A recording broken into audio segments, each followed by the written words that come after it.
دنیا میں تو میرے جبر کی وجہ سے کوئی آ نہ سکا، لیکن میری قبر بھی لوگ جنازوں میں باتیں شروع کر دیتے۔ جنازوں میں نے ایسی بھی داستانیں سنی ہے کہ کوئی مرا تو لوگ جوتوں کا ہار قبر پہ ڈالا ہے۔ نہیں بھائی، جب زندہ تھا تو میرے جبر ظلم کی وجہ سے نہیں کو بول سکا۔ ایک تو ہے قیامت میں حساب ہوگا، یہاں دنیا میں حساب ہونے لگتا ہے۔ تو اتنی لمبی زبانیں لوگوں کی لٹک کر مرتے وقت باہر نکل آتی ہے۔ دعا کریں، جمعہ ہے، اللہ تعالیٰ ایمان کی موت عطا فرمائے۔ دعا فرمائے رب تعالیٰ، اللہ تبارک و تعالیٰ توبہ کر کے جانے کی توفیق عطا فرمائے۔ جانے جانے میں اور سنے اور دعا پہ تو اے اللہ تو ہمیں ظلم سے ویسے ہی محفوظ فرما۔ اگر ہم زیادتی کرنے لگے تو اے اللہ ہمیں اس سے منع فرما، ہمیں اس سے تو یہ توفیق ملے کہ ہم آج آ جائیں اس خدا سے۔ میرے بھائی، ایک تو دنیا میں سزا ہے، پھر قیامت کی سزا ہے، اور وہ زیادہ سخت ہے، وہ زیادہ سخت ہے۔ ہم لوگوں نے نا ہیلے بہانے بڑے بنائے ہوئے ہیں۔ بینک کے ساتھ کاروبار کرنے والا کہتا ہے نہیں مجبوراً لیا ہے، مجبوراً مر رہا تھا تو آخری نبوں پہ تھا تو جائز ہے، جائز ہے۔ اس وقت جب تجھے کھانے کو لقمہ نہ لگے تو حرام کھانا بھی جائز ہے۔ کیا دقت تھی؟ کیوں اللہ رسول کے مقابلے میں کھڑا ہوا تو؟ کیوں سود کا دھندا کیا؟ کیا تکلیف تھی؟ کیا تاز الجھ گیا تھا؟ ہم جان بوجھ کے اپنے لیے جہنم کٹھی کرتے ہیں، پھر کہتے ہیں سکون نہیں زندگی میں۔ کہاں سکون آئے گا؟ کیسے آئے گا؟ ہم کو خود آگ لگائی ہے چمن میں، اپنے جو قیامت کی سزا ہے۔ میرے نبی پاک علیہ السلام نے فرمایا رب تمہیں سامنے کھڑا کرے گا، اور کس طرح کھڑا کرے گا؟ فرمایا لوگوں کی وجود سے کپڑے اتر جائیں گے، زمین اس طرح دہکے گی جس طرح تانبا زمین پہ رکھا جائے اور آگ جلائی جائے۔ تانبا دیکھا ہم لوگوں نے، یہ بھی گرمی گزری ہے نا، تو فرش پر جب سورج پڑتا تھا تو ننگے پاؤں چلا نہیں جاتا تھا۔ صحیح کہہ رہا ہوں؟ ننگے پاؤں، بچے کا پیر زمین پہ لگتا تو چیخ اٹھتے، کہتے وہ جل گیا پیر۔ حالانکہ یہ فرش دنیا کے، اور اگر تانبے کے اندر خاصیت ہے کہ اگر کوئی دھات جلدی اور زیادہ گرم ہوتی ہے تو وہ تانبا ہے۔ میرے نبی نے مثال دی تو اس کی دی جو سخت تھا، فرمایا تانبے کی طرح زمین تبائی جائے گی، اور پھر ننگے پاؤں رب تمہیں کھڑا کرے گا۔ آج سورج کی پشت تمہاری جانب ہے، قیامت میں منہ تمہاری جانب ہوگا۔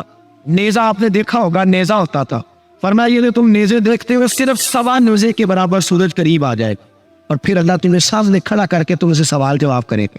اور حضور نے کہہ دیا ہے تو اب کسی نعت خواہ کے کہنے سے بات بدل سکتی، کسی پیر کے کہنے سے جو نہ بدل سکتا، کسی خطیب کے کہنے سے فکر نہ کرنا، میرے سامنے جنت پڑی ہے، اب آپ بات بدل سکتے۔ خدا کی رحمت پر بھروسہ رکھنا ضروری ہے، نبی پاک کی شفاعت کی امید رکھنا، بولیے، لیکن جو حضور نے بیان کیا ہے اس کو ماننا بھی یہ بھی ضروری ہے۔ میرے نبی پاک نے فرمایا اللہ تم سے حساب لے گا اور اللہ پوچھے گا، تم نے جواب دینا ہے۔ حضور کس کس شے کا؟ فرمایا جو پہنتے ہو اس کا جواب نہیں دینا، جو کھاتے ہو اس کا جواب نہیں دینا، جو اللہ کے راستے میں دیتے ہو اس کا جواب، باقی ہر شے کا جواب دینا ہے۔ ادھر جو پلاٹ ہے اس کا بھی جواب دینا ہے، اور جو بچوں کو پیسے بتائے ان کا بھی جواب دینا ہے، جو چھپائے ہیں ان کا بھی۔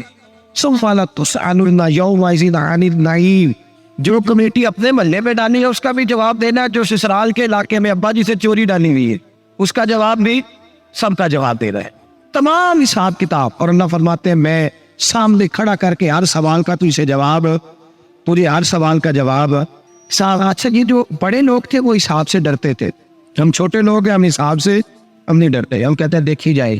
بڑے لوگ جو تھے وہ حساب سے، حضرت ابوبکر صدیق دعا کرایا کرتے تھے، دعا کرو اللہ مجھ سے حساب نہ پوچھے۔ حضرت عمر فاروق رضی اللہ تعالیٰ عنہ اپنے بیٹے سے کہتے تھے بیٹا اپنے باپ کے لیے رحمت کی دعا کرنا، میں درگزر والا ہوں، میں حساب والا کوئی نہیں۔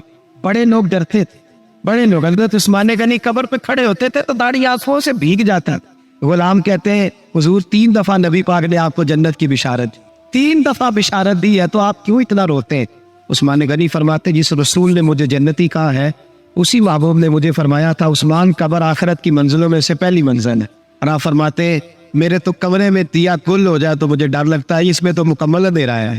آپ فرماتے کھڑکیاں بند ہو تو دم گھٹنے لگتا ہے، اس کو تو دروازہ ہی کوئی نہیں، روشن دان تک نہیں۔ بھائی جو بڑے تھے وہ ڈر رہے تھے۔ مولا علی شیر خدا نماز کا وضو کر کے کانپتے تھے، کانپتے۔ علی آپ مرحب کے سامنے نہیں کانپے، خیبر کا دروازہ اکھاڑتے نہیں کانپے، بدر خندق حنین اور خیبر میں نہیں کانپے تو یہاں آپ فرمانے لگے مالک کے سامنے جاتے ہوئے ٹھہرا۔ بڑے لوگ کانپتے تھے، بڑے لوگ۔ آج کون سا جمعہ ہے؟ سارے بولیے. حالانکہ یہ اگلے سال دوبارہ آئے گا, ہمارا نہیں پتا کہ اب ودا ہو جائے کہ کیا بیا. یہ کون سا جمعہ ہے؟ آیا جمعہ تو ودا آئے ہم. آج ایک فکر لے کر کے جانا, ایک سوچ.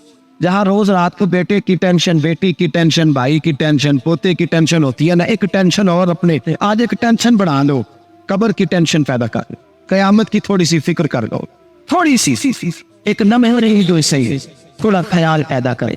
حضرت حسن بصری نام سنا ہوا ہے نا, یہ حضرت علی کے شاگرد ہے. نبی پاک کے گھر میں آ جاتے تھے کئی دفعہ, بچے تھے جائے. حضرت حسن بصری تابعی ہے, فرماتے ہیں خانہ کعبہ میں عمرہ کرنے گیا, طواف کعبہ کر رہا تھا تو بڑا عجیب منظر ہوا, رات کی تنہائی ہوئی. اس وقت کئی دفعہ طواف بند بھی ہوتا تھا, اس لیے کہ رش کم ہوتا تھا تو رات کو سب سو جاتے تھے. کہتے رات ذرا گہری ہوئی تو لوگ اپنا اپنا خیمہ لے کے جاتے تھے. اب تو ہوٹل ہے نا, تو خیمے لگتے تھے, لوگ خیمہ لے کے جاتے تھے, جہاں جگہ ملتی تھی خیمہ لگا کے رہتے تھے. فرماتے میں رات کو سویا خیمے میں, ایک دردناک آواز آئی, میٹھی ہے, دھیمی ہے, پر درد بڑا.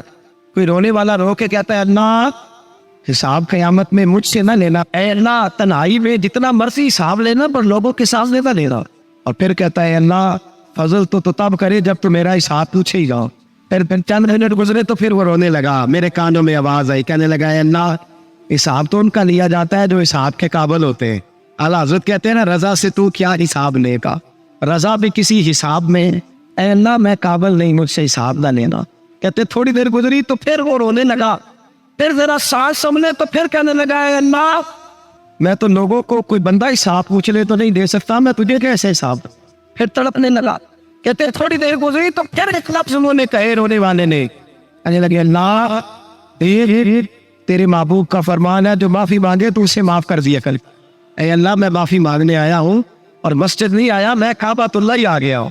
کہتے وہ اتنا روئے کہ چیخ آئی ان کی, اور جب دھڑام سے کوئی زمین پہ گرا تو میں پریشان ہوا کہ اب تو بے ہوش ہو گیا. فرماتے ہیں میں زور سے اٹھا فٹافٹ اور اس شخص کی طرف بڑھا.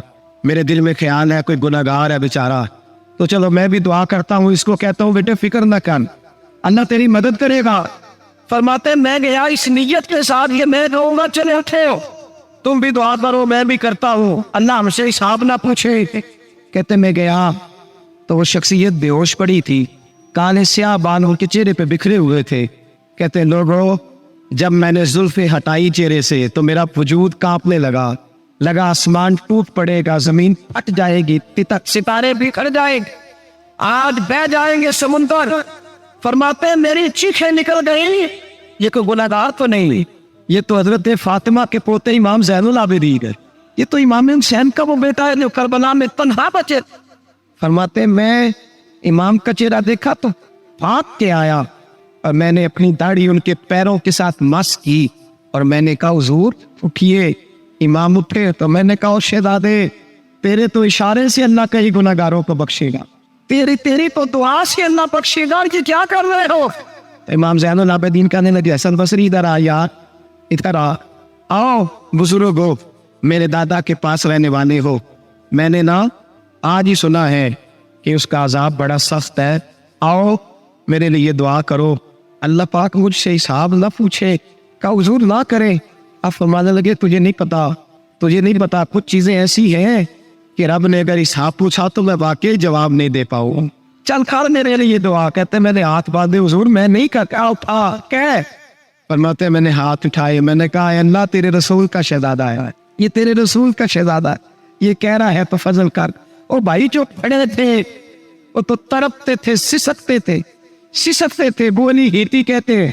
خانہ کعبہ میں پتھر پہ سر رگڑ رگڑ کے کوئی بوڑھا کہہ رہا تھا اے اللہ اول تو حساب نہ لینا, اور اگر لینا تو مجھے اندھا کر کے اٹھا, میں تیرے نیک بندوں کے سامنے شرمندہ نہیں. اقبال رو پڑے. اقبال کچھ لوگوں نے لکھا ہے یہ آخری ربائی ہے ڈاکٹر اقبال کی, آخری.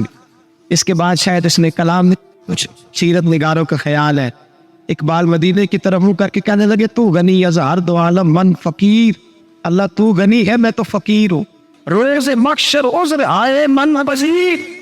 اے اللہ اول تو میرا کوئی عذر قبول کر لینا محشر کے دن, اور اگر نہ کرنا ہوا اگر تمہیں بینم حساب نہ گزیر, اگر ضروری میرا حساب لینا ہے اے اللہ تو نے ضرور لینا ہے, اے اللہ نے ضرور ہی لینا حساب، اپل تو میرا عذر مان لینا، میری کمزوری پہ رحم کرنا، اے اللہ میرے بڑھاپے پر میری کمزوری پر رحم کرنا، اگر ضرور حساب لینا ہے از نگاہ مصطفیٰ پنہا بغیر تو اے اللہ ذرا حضور کی نگاہوں سے ادھر کر کے نہیں آئے، اے اللہ مجھے شرم آئے گی، میرے مصطفیٰ کریم فرمائیں گے میں تو تجھے ہر بات سمجھا کے آیا